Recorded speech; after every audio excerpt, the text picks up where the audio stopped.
Hello friends, ಶುಕ್ರವಾರದಲ್ಲಿ ಏನಾಗುತ್ತೆ ಅಂತ ಹೇಳಿ ಒಂದು ಪುಟ್ಟ ವೀಡಿಯೋ ನೋಡೋಣ. ಅದಕ್ಕೂ ಮುಂಚೆ ವೀಡಿಯೋ ಇಷ್ಟ ಆಯಿತು ಅಂದರೆ ಸಬ್ಸ್ಕ್ರೈಬ್ ಮಾಡ್ಕೊಳ್ಳಿ. ಹಾಗೆ ವೀಡಿಯೋಗೊಂದು ತಪ್ಪದೇ ಲೈಕ್ ಕೊಡಿ ಫ್ರೆಂಡ್ಸ್. ಮೊದಲಿಗೆ ಮತ್ತು ಮೀನಾ ಇಬ್ಬರು ಕೂಡ ಹಾಸ್ಪಿಟ್ಲಿಗೆ ಬಂದಿರ್ತಾರೆ. ಆಗ ಕನಕ, ಅಕ್ಕ ಪ್ರತಿ ಸಲ ನಮಗೋಸ್ಕರನೇ ಪರದಾಡ್ತಾ ಇರ್ತೀಯ, ಒದ್ದಾಡ್ತೀಯ. ನೀನು ಮುಂದೆ ಆದ್ರೂ ನಿನ್ನ ಪಾಡಿಗೆ ನೀನು ಇರಬೇಕು, ನಿನ್ನ ಜೀವನದಲ್ಲೂ ನೀನು ಗಮನ ಕೊಡಬೇಕು, ನಿನ್ನ ಖುಷಿನೂ ಮುಖ್ಯ ಅಲ್ವಾ ಅಕ್ಕ, ನಾನು ಇಲ್ಲೆಲ್ಲ ನೋಡ್ಕೋತೀನಿ. ಅಂಥದ್ದೇನಾದರೂ ಸಮಸ್ಯೆ ಆಯಿತು ಅಂದರೆ ನಾನು ನಿನ್ನ ಕರಿತೀನಿ, ಇವಾಗ ನೀನು ಹೋಗಕ್ಕ, ನಾನು ನೋಡ್ಕೋತೀನಿ ಅಂತ ಹೇಳಿ ಕಳಿಸಿರ್ತಾಳೆ. ಸರಿ ಅಂತ ಹೇಳಿ ಅವಳು ಕೂಡ ಅಲ್ಲಿಂದ ಹೋಗಿರ್ತಾಳೆ. ಈ ಕಡೆ ಇವರಿಬ್ಬರು ಕೂಡ ಹಾಸ್ಪಿಟಲ್ಗೆ ಬಂದುಬಿಟ್ಟಿರ್ತಾರೆ. ಪೂಜಾ, ರೋಹಿಣಿ ಚೆಕಪ್ ಎಲ್ಲ ಮಾಡಿಸ್ಕೋತಾ ಇರ್ತಾರೆ. ಅದನ್ನು ಕನಕ ನೋಡ್ತಾಳೆ. ಇವರಿಬ್ಬರು ಇಲ್ಲಿ ಯಾಕೆ ಬಂದಿದ್ದಾರೆ, ಇದು ಮೆಟರ್ನಿಟಿ ಹಾಸ್ಪಿಟಲ್ ಅಲ್ವಾ ಅಂತ ಹೇಳಿ ಅನ್ಕೋತಾ ಇರ್ತಾಳೆ. ಅಷ್ಟರಲ್ಲಿ ನೋಡಿದ್ರೆ ಅವಳು ಅವ್ರ ಅಕ್ಕಂಗೆ ಫೋನ್ ಮಾಡ್ತಾಳೆ. ಅಕ್ಕ, ನಿಮ್ಮ ಮನೆಯಲ್ಲಿ ಇದ್ದಾರಲ್ಲ ರೋಹಿಣಿ, ಹೌದು ಅವರು ಇಲ್ಲಿಗೆ ಬಂದಿದ್ದಾರಕ್ಕ, ಈ ಹಾಸ್ಪಿಟಲಲ್ಲೇ ಇದ್ದಾರೆ ಅಂತ ಹೇಳಿದಾಗ, ಅಂದರೆ ಅದು ಮೆಟರ್ನಿಟಿ ಹಾಸ್ಪಿಟಲ್, ಮೋಸ್ಟ್ಲಿ ಅವರು ತಾಯಿ ಆಗಿರ್ಬೋದು ಅನಿಸುತ್ತೆ, ಅದಕ್ಕೋಸ್ಕರನೇ ಅಲ್ಲಿಗೆ ಬಂದಿದ್ದಾರೆ. ಇವಾಗ ಎರಡು ಖುಷಿ ಆಯಿತು ಕನಕ, ತುಂಬಾ ಖುಷಿ ಆಗ್ತಾ ಇದೆ. ನೀನು ಪಾಸ್ ಆಗಿರೋದು ಒಂದು ಕಡೆ ಆದರೆ ನಮ್ಮ ಮನೆಗೊಂದು ಪುಟ್ಟ ಮಗು ಬರ್ತಾ ಇದೆ, ಅದು ಖುಷಿ ಇನ್ನೊಂದು ಕಡೆ ಅಂತ ಹೇಳಿ ಅಂದ್ಕೋತಾ ಇರ್ತಾಳೆ.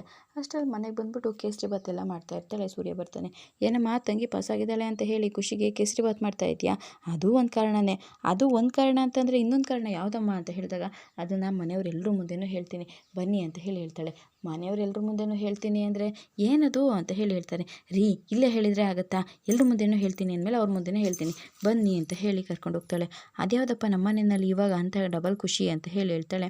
ಎಲ್ಲರೂ ಕೂಡ ಕರ್ಕೊಂಡು ಬಂದು ಕೂರಿಸ್ಬಿಟ್ಟು, ಇದೇನಿದು ಇವತ್ತು ಕೇಸರಿ ಬಾತು? ಹೌದು, ಇವತ್ತು ಎರಡು ಖುಷಿ ಇದೆಯಂತೆ, ಇನ್ನೊಂದೇನು ಅಂತ ಗೊತ್ತಾಗ್ತಾ ಇಲ್ಲ, ಮೀನ ಮನೆ ಹೇಳಬೇಕು ಅಂತ ಹೇಳ್ತಾರೆ. ಅದೇನು ಎಲ್ಲರೂ ಬಂದಾಯ್ತಲ್ವ ಹೇಳು ಅಂತ ಹೇಳಿದಾಗ, ಅದು ರೋಹಿಣಿಯವರು ತಾಯಿ ಆಗ್ತಾ ಇದ್ದಾರೆ ಅಂತ ಹೇಳಿ ಹೇಳ್ತಾಳೆ.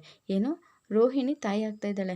ನಾನಾ ಅಂತ ಹೇಳಿದಾಗ, ಹೌದು, ನೀವು ಮೆಟರ್ನಿಟಿ ಹಾಸ್ಪಿಟಲಲ್ಲಿ ಇದ್ದರೆ ಅಲ್ವಾ, ಕನಕ ಅದನ್ನು ನೋಡಿ ಹೇಳಿದ್ಲು, ಆವಾಗಲೇ ನನಗೂ ಗೊತ್ತಾಗಿದ್ದು ನೀವು ತಾಯಿ ಆಗ್ತಾ ಇದ್ದೀರಾ ಅಂತ ಹೇಳಿ ಹೇಳ್ಬಿಡ್ತಾಳೆ. ಮನೆಯವರೆಲ್ಲರೂ ಕೂಡ ಖುಷಿ ಪಡ್ತಾ ಇರ್ತಾರೆ. ಅಷ್ಟರಲ್ಲಿ, ಅಯ್ಯೋ ಮೀನವರೇ, ನಾನು ಏನೋ ಚೆಕಪ್ ಇತ್ತು ಅಂತ ಹೇಳಿ ಹೋಗಿದ್ದೆ ಅಷ್ಟೇ, ಅದಕ್ಕೆ ನೀವು ಹೀಗೆಲ್ಲ ತಿಳ್ಕೊಂಬಿಡೋದಾ ಅಂತ ಹೇಳಿ ಹೇಳ್ತಾರೆ. ಆಗ ಮನೆಯವರೆಲ್ಲರೂ ಕೂಡ ಒಂದು ಕ್ಷಣ ಶಾಕ್ ಆಗಿಬಿಡ್ತಾರೆ. ಅಂದರೆ ಅಂತ ಹೇಳಿದಾಗ, ಅಯ್ಯೋ ಹಾಗೆಲ್ಲ ಏನೂ ಇಲ್ಲ ಅತ್ತೆ ಅಂತ ಹೇಳ್ತಾಳೆ. ಛೀ, ಏನೂ ಗೊತ್ತಿಲ್ಲ ಗುರಿ ಇರೋದಿಲ್ಲ, ಸುಮ್ಮನೆ ಬಂದು ಮನೆಯವ್ರಿಗೆಲ್ರಿಗೂ ಏನು ಬೇಕು ಅದನ್ನೇ ಹೇಳ್ಬಿಡ್ತವೆ ಅಂತ ಹೇಳಿ ಬೈಕೋತಾ ಇರ್ತಾಳೆ.